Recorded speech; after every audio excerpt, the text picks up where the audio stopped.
Buenos días, muy buenos días, bienvenidos a la Agenda Pública. Yo soy Mario Campos y le doy la bienvenida en este domingo 12 de diciembre del 2021. Mucho que platicar, como todo lo que pasa en las semanas. Se nos van acumulando los temas. Ya sabe, más adelante, Mauricio Merino, Mauricio Mechulam, Marta Lamas. Vamos a platicar de la inflación también con Pedro Tello un poquito más adelante, pero arrancamos como siempre con la mesa de 11, con el análisis de los temas de la semana con mi querido Rafael Cardona. Rafael, ¿cómo estás? Hola Mario, ¿qué tal? Me da mucho gusto saludarlos a todos. Igualmente, Rafael y Claudio. Guadalupano. En este domingo guadalupano, en efecto. Y Claudio Flores, ¿cómo estás? Muy buenos días. Buenos días, sí, guadalupano este domingo y listos para la mesa de 11 aquí en la Agenda Pública. Día del Banquero, también no sé por qué es el 12 de diciembre, la verdad no sé el origen, pero también felicidades a los banqueros en este día. Y bueno, vamos arrancando con los temas, una semana complicada en varios asuntos. Sin duda, el tema que más conmovió y nos preocupó fue en este viernes y este fin de semana la tragedia que deja a más de 50 personas sin vida con este tráiler en Chiapas y que, por supuesto, le hemos informado aquí en Foro TV a lo largo de estos días, pero que, Rafael, vale la pena analizarlo también más allá del hecho en sí mismo, de la tragedia, de la conducta o no del chofer o de los cuidados que se tuvieron o no en la atención, el análisis, digamos, desde un punto de vista más amplio de esta tragedia. Pues mira Mario, yo no quiero parecer insensible ante el dolor de tantas personas, pero por lo mismo, porque ese dolor es imperdonable, es que tenemos que analizar qué es lo que causa este tipo de accidentes. No lo podemos entender como un accidente de tránsito. Esto no es un problema de que si el tráiler estaba en buenas o en malas condiciones. Esta es una consecuencia de la corrupción. La corrupción que tanto dice el gobierno que quiere perseguir, evitar y erradicar de la vida mexicana está presente en la política migratoria de este gobierno. El Instituto Nacional de Migración es cómplice de la muerte de estas personas. Y me parece que es pavoroso darnos cuenta de que hay dos políticas al mismo tiempo equivocadas. Una política que obliga a este país a convertirse en la sala de espera de los trámites migratorios y de asilo del gobierno de los Estados Unidos, como si eso fuera cierto. No es verdad. No hay una política de asilo en Estados Unidos suficiente para contener las marejadas humanas. Y no hay una política mexicana que permita asimilar a las personas que llegan aquí en estado de grave desesperación. Llegan refugiados, asilados, perseguidos, mojados. Todos ellos son pasto de la sopilotera, de los polleros coludidos con los agentes de migración de México frente a la ineficiente mirada de la Guardia Nacional, que sirve como tapón, pero solamente sirve cuando al gobierno de los Estados Unidos le es conveniente. Esta es una vergüenza nacional irremediable. Esto no es un accidente, esto es un crimen.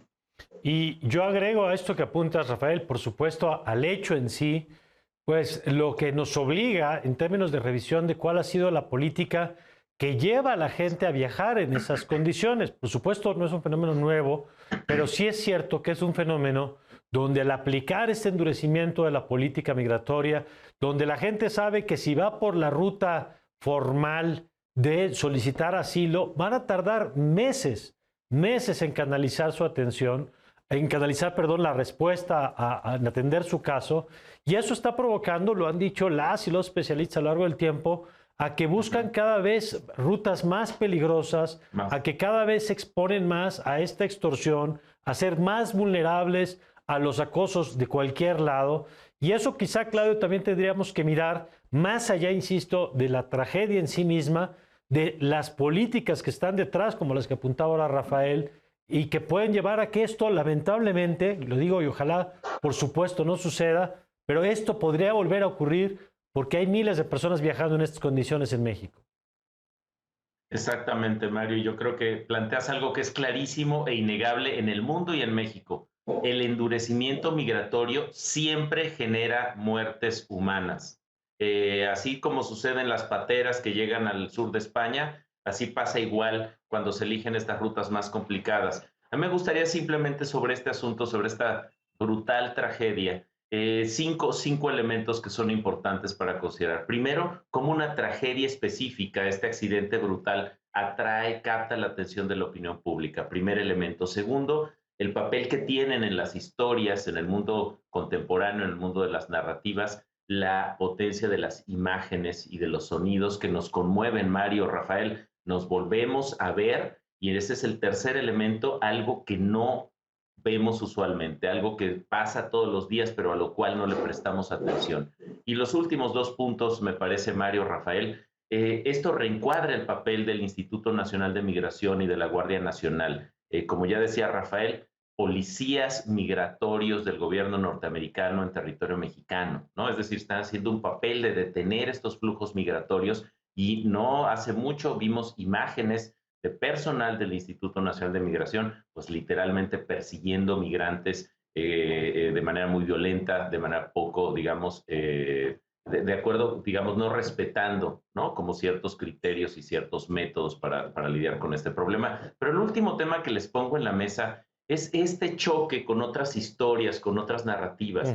Estamos viendo también en la Ciudad de México, Mario, Rafael, personas migrantes que están pidiendo dinero en las calles, en viaducto, en distintas avenidas, y no están recibiendo un buen trato, están recibiendo discriminación, están recibiendo gritos que dicen vete a tu país, ¿no? Entonces hay una relación contradictoria con el tema. Nos duele la tragedia de lo que sucedió con todas estas personas viajando en condiciones inhumanas, indignas y siendo violentadas por ello. Pero también es cierto que como sociedad tendríamos que reflexionar cuál es nuestra relación con el otro, el que consideramos extranjero, el que expulsamos también, el que maltratamos en la calle. Y yo solo agregaría una cosa a lo que ustedes ya apuntaron. Esto debería servir para revisar una política que está puesta sobre la mesa. Entendemos que hay un flujo extraordinario de personas al país, pero eso requiere fortalecimiento de las instituciones que atienden a esa población y no su debilitamiento. Y le digo porque hay una iniciativa para transformar o incorporar la Comisión de Atención a los Refugiados, que de por sí ha batallado con el presupuesto para atender ese flujo, y llevarlo al Instituto Nacional de Migración, lo cual me parece que sería todavía un paso más en el endurecimiento del trato de los mexicanos a los migrantes y a los solicitantes de asilo y de refugio. Pero bueno, ese es uno de los temas, lo teníamos que hablar naturalmente porque nos ha conmovido a muchos, yo me encantaría decir que a todos, pero también vamos a revisar otros temas de la semana. Y una de las cosas que me llamó la atención a mí, Rafael, es este asunto de la oposición, una oposición que vimos en la persona, por ejemplo, de Santiago Krill o en la dirigente del PRI, Alejandro Moreno, diciendo queremos sentarnos con el gobierno del presidente López Obrador. Ya vimos al secretario de Gobernación recibiendo algunos. ¿Cómo estás viendo esto? A mí, francamente, me ha sorprendido porque no entiendo la estrategia, si es que hay alguna, de la oposición de sentarse con un gobierno que los maltrata desde las mañaneras un día sí y otro también, y al que le están pidiendo antesala como si de eso fuera a salir algo por lo menos claro para alguna de las partes. Yo no lo veo. A ver, ¿qué estás viendo tú? Pues mira, yo antes de llegar a este asunto de los solicitantes de audiencia, solamente quiero hacer el último apunte relacionado con la migración. Y sí, que cambien el Instituto Nacional de Migración y que se llame ahora Instituto Nacional Anti-Inmigratorio. Pues sí, nada más. Sería más congruente. Pero bueno, pero volviendo al tema de los opositores. Mira, yo tengo una cierta simpatía por Santiago Krill, porque me parece que es un hombre decente, que es un hombre inteligente. Lo que no entiendo es cómo puedes aceptar como un éxito político que tú vayas al Palacio Nacional a pedir una audiencia y te den la audiencia en el otro palacio, en el Palacio de Cobián. ¿Qué tiene que hablar el señor Krill o cualquier otro opositor con el secretario de Gobernación. Nada, absolutamente nada, porque si el secretario de Gobernación o la anterior secretaria hubieran tenido canales institucionales de comunicación, no sería necesario llegar a donde han llegado a pedir y tocar la puerta del presidente, que no los va a recibir. Yo propongo, y uno siempre anda buscando negocios, ¿no? Yo estoy a punto de poner una fábrica de banquitos verdes, según el modelo de Silvano Aureoles. Entonces, vamos a poner 10 o 15 o 20 banquitos verdes afuera del Palacio Nacional para que los mendicantes del diálogo tengan un poco menos de fatiga infructuosa en sus peticiones. Y una vez que hablen con el presidente, ¿de qué van a hablar con el presidente? Si ya el presidente dijo el día de su tercer informe o mensaje, o como se le haya llamado a ese discurso tan importante y tan memorable, ya dijo que él está anclado en su posición, pues sí, que no se va a mover de ahí. Para eso tira un barco el ancla, para no moverse ni siquiera en medio de la tormenta. Oye, Rafael. El presidente no transige. Esa es su fortaleza. Yo creo que la renta del banquito va a ser muy buen negocio porque se los puede rentar antes y sobre todo después, porque si se quedan esperando que haya algún cambio en la política, pues más vale que lo hagan cómodamente sentados, porque eso no va a pasar. Y reitero, recojo lo que dice Rafael, ya les dijo, eso del centro no es para él, hay que ser consistentes en lo suyo. Y mi pregunta, Claudio, a ver. Hay que ser radical. Pues sí, el presidente. La radicalización es el camino de esta izquierda. Y el presidente no se está moviendo, los que se están moviendo no se va a mover. Son los opositores. Y mi pregunta, Claudio, es ¿para qué? ¿Qué ganarían?